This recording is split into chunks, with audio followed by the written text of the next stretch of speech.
wow. Well, I'll be honest. I mean, part of me would actually be rather intrigued as to what that might look like. I'm thinking Anchorman 3, perhaps, It's the MSNBC folks and the Fox News folks just in a back alley with Yeah. knives out for each other, just it would not be pretty. Hello, everyone, and welcome to A Very Special Relationship, the show that offers you transatlantic comfort in globally trying times. I'm your host from the Phoenix News Network, Andrea Bridges-Smith, and with me here is everyone's favorite Brit. It's Matt Johnston. Matt, how are things going over there this week?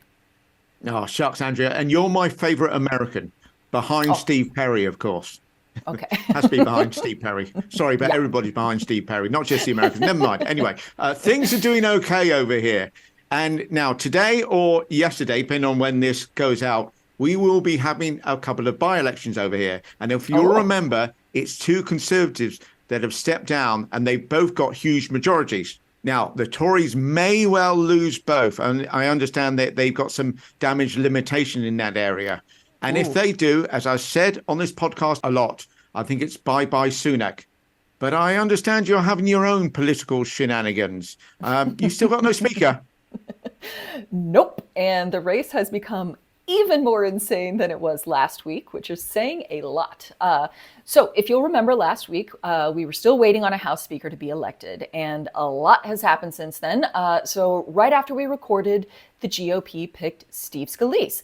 And then he promptly jumped out of the running like 24 hours later, perhaps correctly sensing that getting the job would be an unfathomable shit show. So then they said, all right, Jim Jordan then, he was in second place, step up to the plate, let's go. But turns out Jim Jordan is what we call cray cray. Do you guys have that expression over there? Oh, I've not heard of Brits using it really, but I am old. So maybe it's something that the kids use, right? Boom, boom, boom. So Right. anyway, cray cray does seem a bit of a low key expression for a man, from what I understand, was very much involved in the January 6th insurrection. Is that right? Yes, yes. Okay, so in reference to Cray Cray Jimmy J, Andrea, what do you reckon, if you were a betting person, what sort of odds would you give on him being elected as Speaker? I would give it very long odds at this point. So after he became the nominee, they did a floor vote on Tuesday, and he could only afford to lose 4 Republicans, and he lost 20. So he still had a lot Wow. more convincing to do. So then his allies and associates started threatening the people who didn't vote for him, which for some reason did not make them like him more. Can't imagine why. And then there was some mafioso style shit going on. There was one representative's wife who got anonymous text messages threatening her husband's career if he didn't vote for Jim Jordan. And some people who wouldn't vote for him have gotten death threats. So Republicans are sending members of their own party death threats. Can you even believe that? That is absolutely crazy. I have to say, obviously totally against that. There is no need to bully and threaten. You should be more like us, Andrea. We just bribe our elected officials. See, it's far more civilized. It's the carrot rather than the sticks. That's what we use to get our donkeys to work. Well, that's a good idea because the stick definitely has not worked. So we had the first vote, didn't go well. Second vote went even worse. There was supposed to Wow. be a third vote today on Thursday. That has now been canceled Oh, God. because they were saying that he was going to do even worse in the third round. So I don't think he's got very good odds. And I think, if I had to put money down, I would bet money on the speaker pro tempore, I think is how you pronounce that, Patrick McHenry, to be empowered to do more things while they figure out the rest of the speaker stuff in the background. So that's where I would put my money on. So what about you? If you had to bet Okay. on Rishi Sunak getting tossed out of office after these by-elections, I what? have. I've gotten some rather good odds on the fact Okay. that I think, as you know, I'm of the thinking that if he loses these two by-elections, he'll be out by the end of the year. November, in fact. Ah, But anyway, basically, I put a fiver down. I'm getting it, and if he's gone, I'm going to get something like £200 back. oh, Yeah. Now I've done it already because, of course, if he loses these two by-elections, which, as I say, are happening at the moment, those odds are going to plummet. Won't see those types of odds again. I'll be right. lucky to get 3-1. All right. Well, I've got my fingers crossed for you, and Thank you very much. I hope that you win for your mental and spiritual health, but also so that you can have just a kick-ass nacho party afterwards. So I like that. You can buy a lot of nachos with £200. this is true. This is true.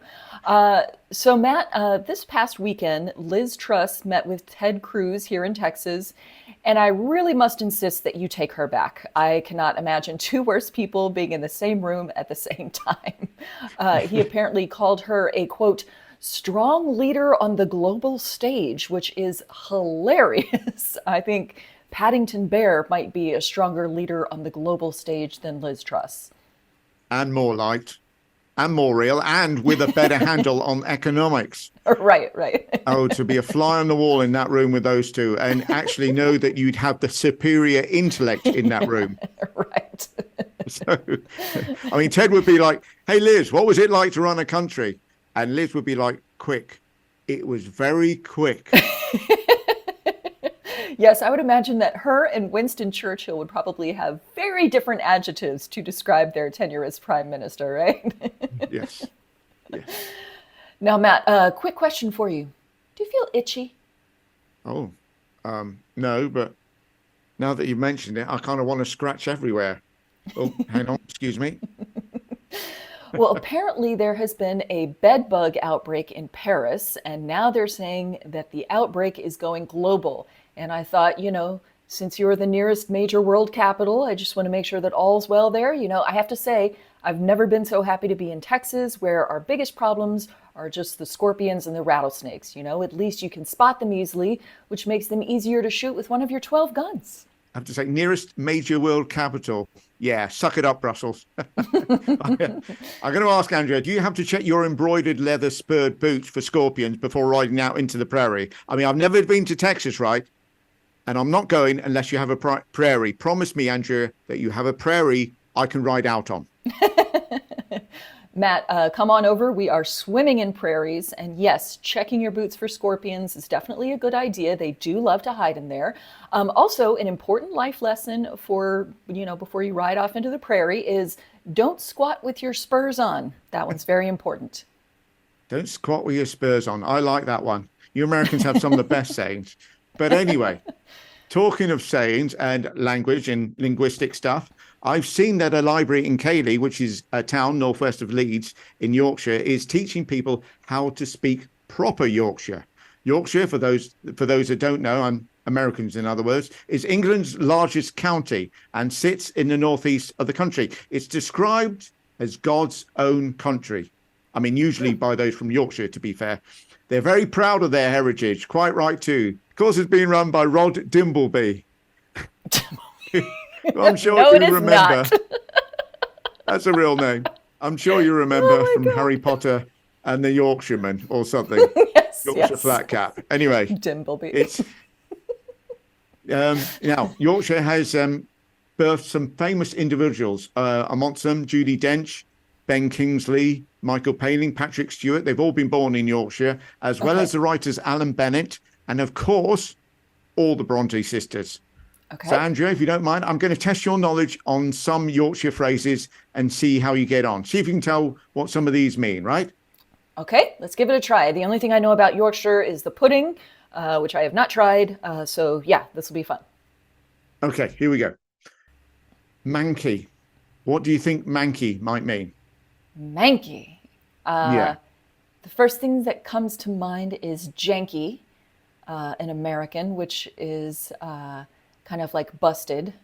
I don't know if that helps. So yes, I'm going to say in a state of disrepair. No, it actually means dirty. It's something Okay. disgusting. It's like, yeah, don't touch that. That's well manky. Okay, all right. All right. Here we go. Twerk. Twerk. Ooh, Twerk. I No, feel not like I know this twerking. one. Twerk. Twerk. Okay, so it's not the butt thing. Okay, let's It's see. not a If dance move. No. it's not Here's a a bit of a dancing clue. butt move. It's Okay. T apostrophe work. Oh, okay. Night work? Yeah, Like a you know, night I'm going to shift? give you that. It's basically, it's well, it's not night work. What Yorkshire people do is they shorten the to t. So if it, to work, that's what you do Monday to Friday, 9 a.m. to 5 p.m. We're all off to work. Twerk. Ah, okay. And if your job in Yorkshire is twerking for a living, then Yes, you're going twerk twerk. yes, yes. I'm Yes. going to Okay. twerk. Yes. Yeah. Let's see. How about rate as rain? That's got to mean right as rain, right? So Yeah, everything's good. that's pretty well it. Yeah, absolutely. You're getting the hang of it Crushing now. this. I'll give you Yeah, one all more. right. I'll give you one more. Here we go. Give me a hard one. Okay. Anno. A-double-N-O. Anno. Anno. I know in Latin that's year. But let's see. I'm I'm thinking it means, like when someone asks you a question and you go, yeah, no. Very Like, good. is Yes, that what that that's it. I means? know. That's it. I Yes. know. As in, I know us Yorkshire folk have a great accent. So I was actually told by somebody from Yorkshire on one of my YouTube videos not to do the Yorkshire accent anymore. But there you go. I'll give it a go. Sorry, Yorkshire people. I promise you that your Yorkshire accent is much better than mine. I assure you. And yet somehow I doubt it. So one thing I want to hit on, Andrea, is obviously we've got the two by-elections happening at the moment. And unfortunately, we've got a bit of a media blackout on elections, even by-elections, until voting has finished on polling day. I understand why it's done. It's done to avoid influencing people, possibly influencing their vote, etc. But it is Okay. incredibly frustrating for political nerds like me who just want a bit of a fix for the day, as it were. So, Right. are there any laws like that in the States where broadcasters can't talk about who might win on election day? So the way it works over here is that after a major election, meaning like a presidential election year, which comes every 4 years, you have about 2 months before you start talking about the next election. And once you start talking about the next election, you cannot stop talking about it, and you're required to talk it absolutely to death and have a special graphics package and breathless live breaking news coverage of every single little facet of it. So no, not talking about elections is not a thing here. If someone tried to black out our media on election day, the media would riot. Oh, wow. Well, I'll be honest. I mean, part of me would actually be rather intrigued as to what that might look like. I'm thinking Anchorman 3, perhaps, Right, right. It's the MSNBC folks and the Fox News folks just in a back alley with Yeah, knives out for each other. Just it would not be pretty.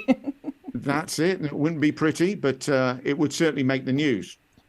Definitely, definitely. All right. Well, that is all the time we have, folks, on this week's show. For anyone wanting to catch up on the US craziness in politics, you can do a lot worse than Andrea's channel, which is at Phoenix News Network. Well, you're currently here at the moment, so you might as well subscribe, right? If you want to, give it a go. Yes. Yeah. And for anybody wanting to catch up on everything over in the UK, well, not everything, but politics related, my channel is at the Interesting Times UK. Same time next week, Andrea. Same time next week. See you guys then. See you guys then.